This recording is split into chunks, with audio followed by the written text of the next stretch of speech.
Hi. She's very scared.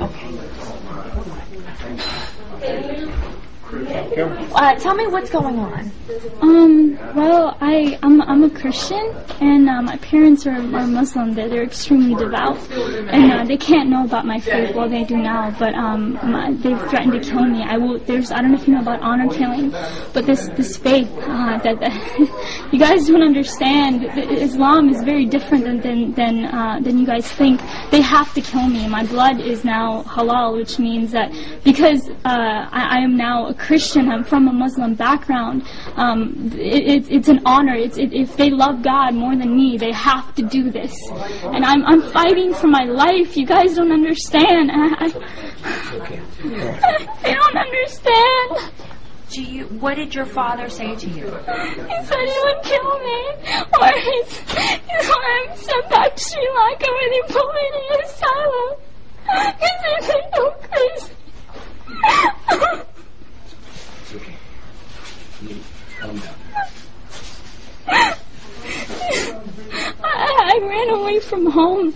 I wrote my parents a note. I said, I refuse to deny Jesus, and He's my Lord and Savior.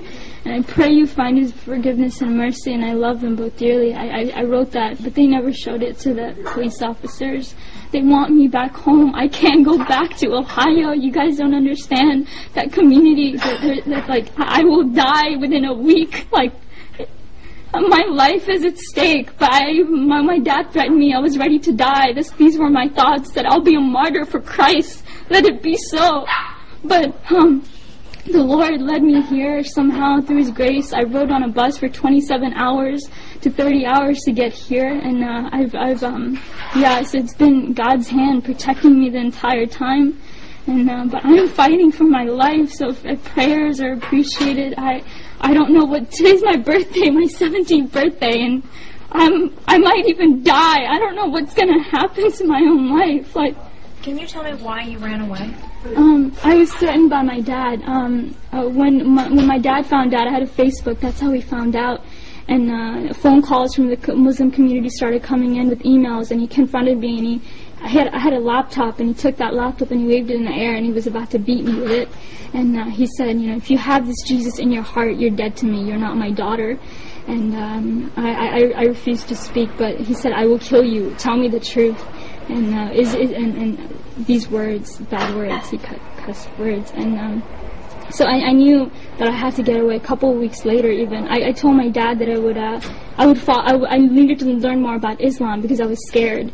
And I said that because when I had come to know the Lord, I dropped everything about Islam. I mean, I had to hide my Bible for years. I would go outside to pray. When my dad was asleep was when I went outside to pray.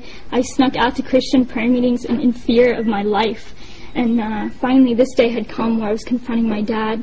But a couple of weeks later, after I told my dad that I wouldn't follow Islam, but I would learn more about it, he put me class after class after class after class, thinking that that my mind was going to be back in it. But of course not. I mean, I'm a follower of God, Jesus, the true living Jesus, but a couple of weeks later, my mom found a Christian book, and I knew it was then that it was over for me. I had to leave.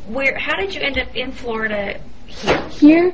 What happened is that night I had to leave, so I left that Saturday night, was it? It was Saturday night in the morning. I left to go to a friend's house, and I asked her, I begged her to take me to church. I needed to get to church. I needed to pray. I needed to seek the Lord to know what to do. And so that entire day from 7 in the morning to late at night, I prayed and prayed and prayed, and finally I was able to get a ride back home to the person's house. And then I stayed there Sunday night, because my dad was coming back home from his trip that night. And so I stayed there that night, and I just left. I hitchhiked to a bus station, and I got a ticket to Florida because I had met them through a prayer ministry on Facebook. And this was the farthest away from Ohio, and you don't understand. If I had stayed in Ohio, I wouldn't be alive.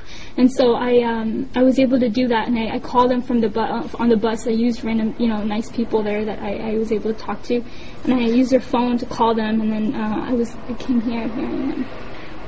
Has there been any type of killings at all in your family? Have you ever seen anything like that? I'm not sure, but in 150 generations in my family, no one has known Jesus. I am the first one. So imagine the honor in killing me.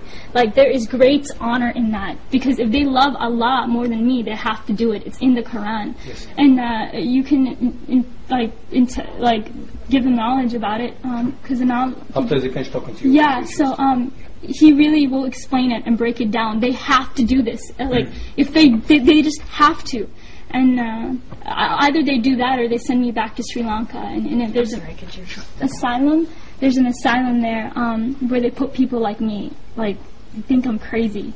And do you really think that this is true, or do you think this is just a threat?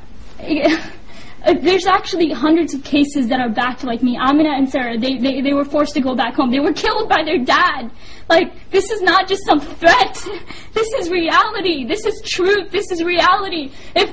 How many more cases? If you want, there's case after case. There's hundreds of them. I am one. I am one of hundreds.